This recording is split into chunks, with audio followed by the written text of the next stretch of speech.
Well, boys, this is it. Today is the day. This is the last day we have to prep out the Evo 8. It is going to the paint shop tomorrow, and 100% has to be done. Not 100%, 99%. We're going to have a little bit of time in the morning, tomorrow morning, if we need to finish anything up. But ideally, everything will be done today. Tomorrow, like I said, it's going in the booth, and if we don't have it done and ready by then, it's going to be a couple of weeks until we have another opportunity to paint this thing. Also, today is the day I got to break my fast, which I already did this morning with the help of some heavy whipping cream in my coffee. That was how I broke the fast. And now I'm going to eat some actual real food. The usual, what I was eating before. Unfortunately, I need to pull the headliner on the truck. It looks like for some reason something's leaking. I'm pretty sure it's most likely probably the sunroof or the antenna. There's a little seal on the antenna, but it leaks water through the sunroof or the headliner. It's a little bit wet back here, and then if it's like really bad, as of recent, it'll leak onto the driver's seat. So of course I don't want this headliner to get destroyed. A little bit annoying, but it is what it is. It's a vehicle. Things break. So I'm getting the day started off by going through and fingering. I'm getting the day started off by going through and getting this front bumper prepped out. Fingering cars hurts. I know that sounds weird, but it ain't like that. When you have to go through Scotch-Brite and you're literally sanding every square inch of all of the jams and everything, your skin apparently starts to separate from your fingernail. And I don't know if you guys want to like see details, but I have blood leaking from underneath my fingernail. I ain't complaining, I'm just letting you know. Prepping a car for a whole spray is indeed a lot of work. So as of right now, all the jams got done this morning. Rear bumper is 100% complete. Front bumper is 90% complete. And I still need to go through and do around the front window. I'm gonna show you guys some tricks that I got there. The moldings for the roof, we got to knock those out. And then I just have some random like accessory type stuff. Examples: door handles, mirror caps. Got to finish up the wing end caps or the wing uprights. And that's really about it. This thing's coming right along. But then again, still a lot of work. It's weird, I had for breakfast a total of 5 eggs, and that was at 4 a.m. and I'm still not hungry. It's like my body got used to not eating. So now I feel like, completely honest, I didn't even bring any food for lunch or anything. So hopefully I can make it all the way till 7 or 8 p.m. when I get home, and we'll see how I feel on the day. But like I was saying, I feel like my body just got used to not eating, which is gonna be a positive. It means I can get more done throughout the day if I don't have to eat.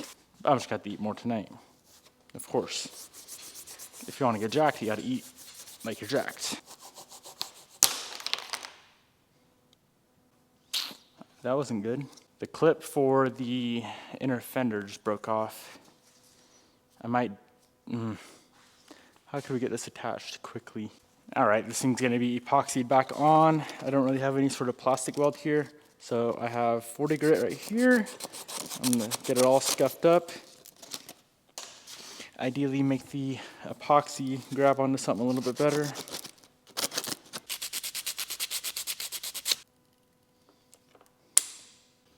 Try to get her somewhat back in the same spot.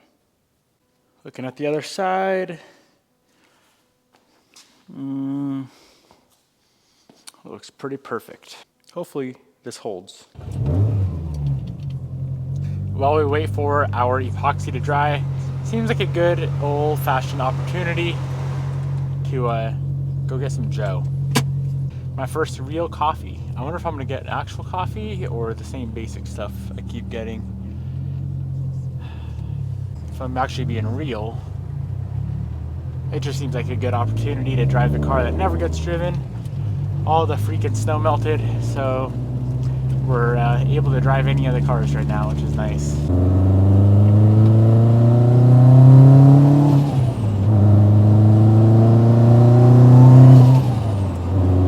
Good old Whistly Precision Turbo.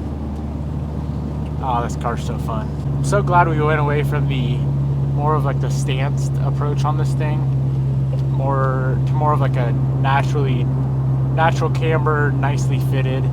We went from a 19 by 10 plus 15 to a 19 by 9.5, 38. So obviously the wheels can stick in more, which means you can bring the camber back up to where it should be. Don't wear through tires all the time. It doesn't spin nearly as bad. It still spins, don't get me wrong, but I'll show you guys here in a second when she's all warmed up. But it's just much more enjoyable to drive. Usually when you run a lot of camber, even though if you got it aligned and your toes still good to go, it's still going to grab ruts and pull you on the road, and it just doesn't drive as good. It's an STI for Pete's sake. It should drive nicely.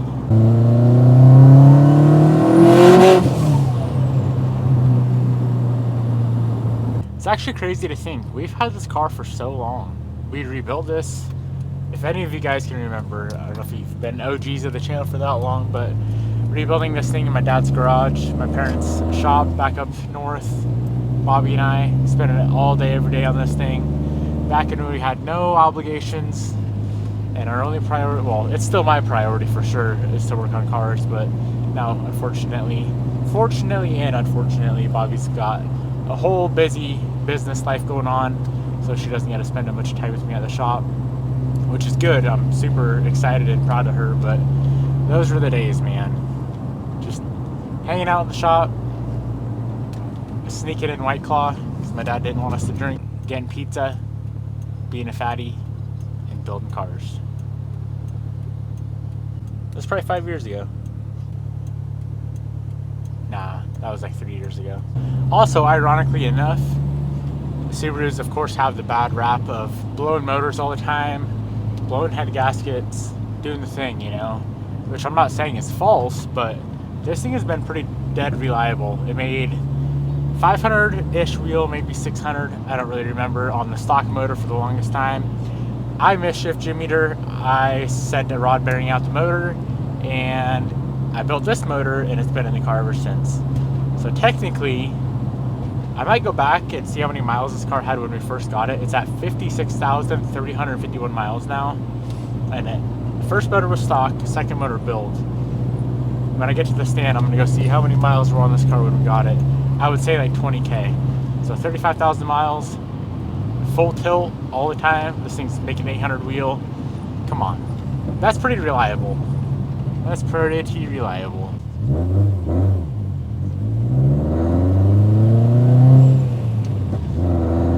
Now, of course, that helps to keep up on your maintenance. Have a solid tune, run good fuel, things of the sort. That's how you keep your motors together. It's also pretty neat, the boost settings. Low boost. Oh, that's not how you do it. Low boost, sport, obviously medium boost, sport sharp, high boost. She's on pump gas right now, so only making 550, 600, but I'm sure she'll still light him up. Nope, she hooks well.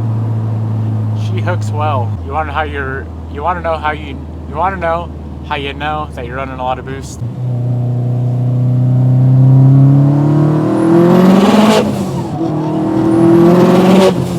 When your boost gauge maxes out, bounces, and falls back down.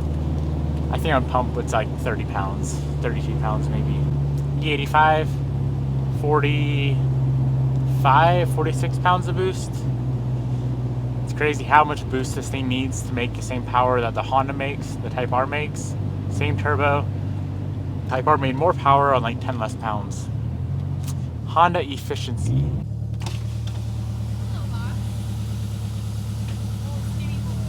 You hear that thing rumble? You ever gonna drive it? I didn't put a lot of money in there. I didn't think we needed it. I might be buying another car. Goodbye. Alright, bye, Huss. I'll see you at dinner tonight. What time? 6:30? 6:30. Don't be late. I won't. Well, good thing I got boost.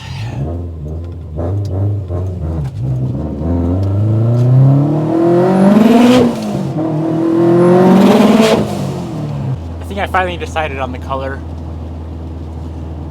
which you guys are gonna love. I mean, let's be real, you guys kind of decided the color for me. I've seen the million comments and messages and DMs about it, and I think it's going to be a good match for the car.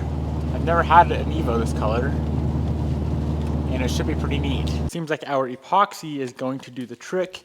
If you're wondering what I used a product from Norton called Speed Grip Urethane Structural, that's a word I can never say, adhesive. Before I forget, I need to go ahead and finish up this quarter that we primed yesterday.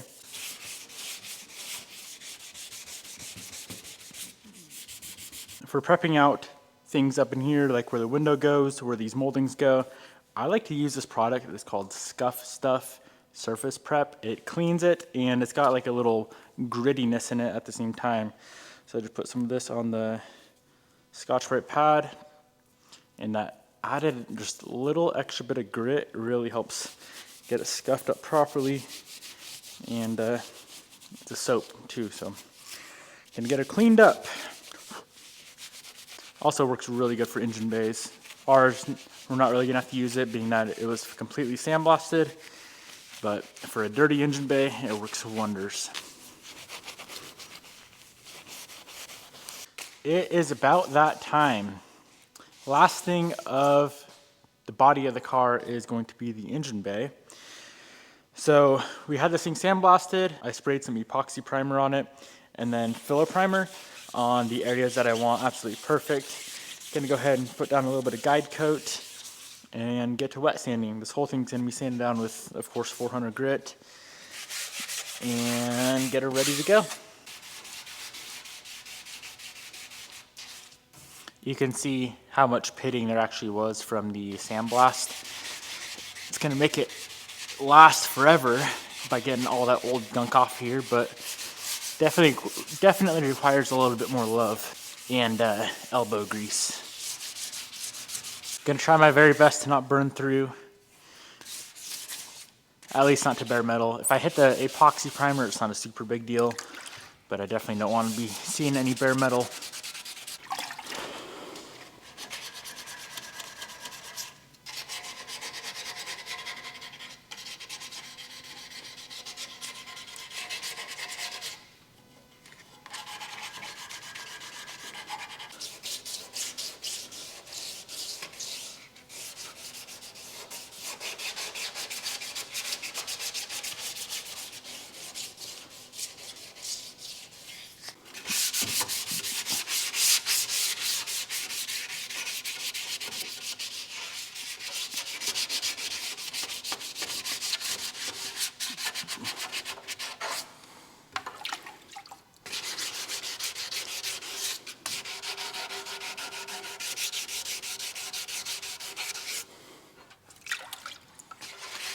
With the whole entire engine bay sanded down with 400, I'm now gonna, damn pressure washer.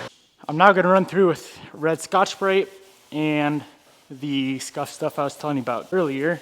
Just make sure we did not miss any areas. After the epoxy primer sits for, I think more than 3 days it needs to be scuffed before you apply a top coat to it. So red Scotch-Brite it is.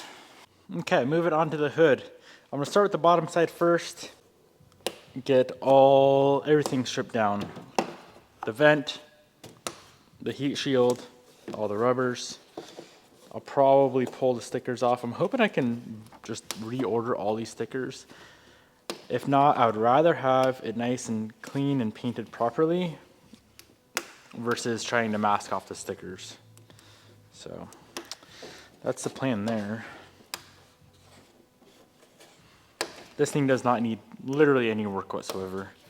Just a quick scuff on the bottom with the red Scotch-Brite, flip it over, flat sand the whole entire top of it with 400, and we should be done.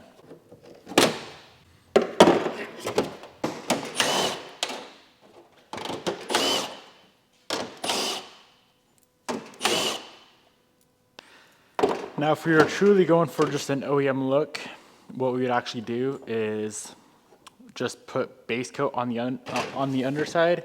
You can see where the clear coat bleeds over, but I would rather have this better than OEM, being that we're going to be painting the whole entire bay.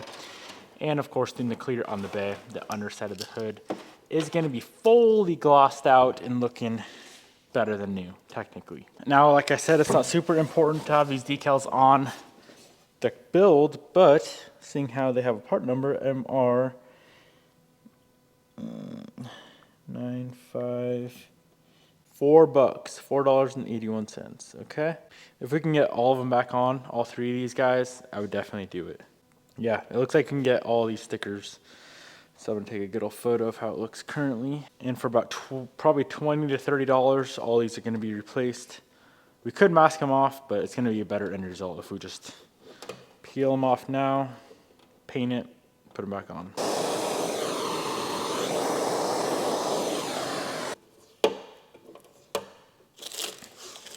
Propane Plus, this is Parker. Hey, I need to get some paint ordered up. I actually changed up my method a little bit on the underside of this hood. Who's calling me? Anyways, doing a little bit different of a method. So typically what I would do is just grab a red Scotch-Brite dry and scuff the whole entire thing.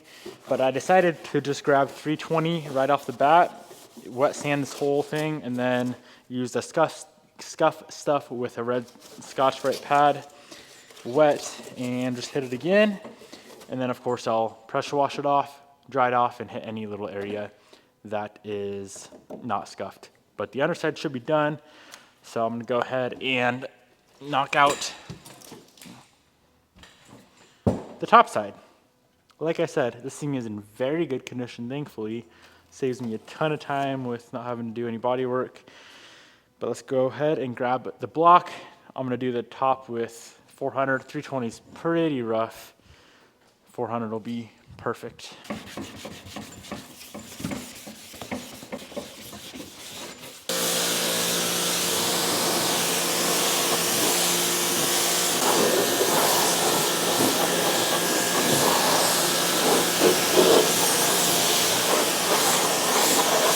The hood is sanded down. I do need to do a little bit of touch-ups, but before that, I want to talk about something called rock chips. Wow, how exciting. So little guys like this right here, there's a couple different ways we can take care of those. And what I find, and what I've been taught the easiest way to take care of small defects in the paint like that, is to use a filler. I just went and picked some of this up. This is a flexible, high-density filler. It's actually made for plastics, and the guys at Bobby's dad's shop, American Way, taught me this trick when we were doing her Evo 10, when we were painting it Java Black Pearl. So instead of going through and sanding down the rock chip, which creates a low spot, and then you have to go ahead and apply primer to that area, they recommend, and what they taught me, just grab some 400 grit, sand it right quick, nothing crazy. You still want the low spot there from the rock chip. Apply a little bit of this plastic filler with a razor blade, and then you go ahead and sand that. The hood probably has maybe 10 rock chips on it. The pillar's got a few chips. The roof has a few chips. So instead of just sanding everything completely down and then having to prime pretty much the whole freaking car, this apparently is the trick, and it's crazy how heavy this stuff is. It's also expensive, 80 bucks. But this is something I'm gonna be doing long term, and you use a tiny amount of this, so we'll be all right.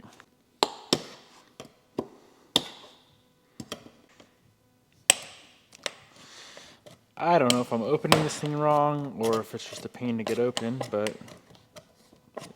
it's definitely being a pain to get open. Am I dumb? What am I doing wrong? Well, we all know I'm dumb, but I can't be this dumb. Now, anytime you open a filler, especially a new filler, you want to mix it up. We only need a tiny amount, so I'm going to be mixing it on an actual, whatchamacallit. So you want about a 2% ratio, 2% of this to, of course, this, not the other way around. Now, if I'm being honest, I don't really know why they recommend using a plastic filler. It's literally made for plastics, but they are 100 times smarter than I am, and if they do it, then it's probably right. You don't argue with the professionals. I got my razor blade here. just gonna run through, just grab a tiny bit. And the point of the razor blade is so you don't have a bunch of buildup. Kind of scrape her flat and just go around and cover all the rock chips. A couple little guys on this pillar I really wanted to take care of as well. Now this is gonna sound a little bit bizarre, but once again, this isn't me telling you, this is the professionals. So what they said to do after the filler is hardened up, grab a razor blade and scrape it flat. Of course, the filler is softer than the paint around it. So basically we're trying to just get it as low as possible. And all we should be left with is a little dot, which was the rock chip with filler inside, which is exactly what we have.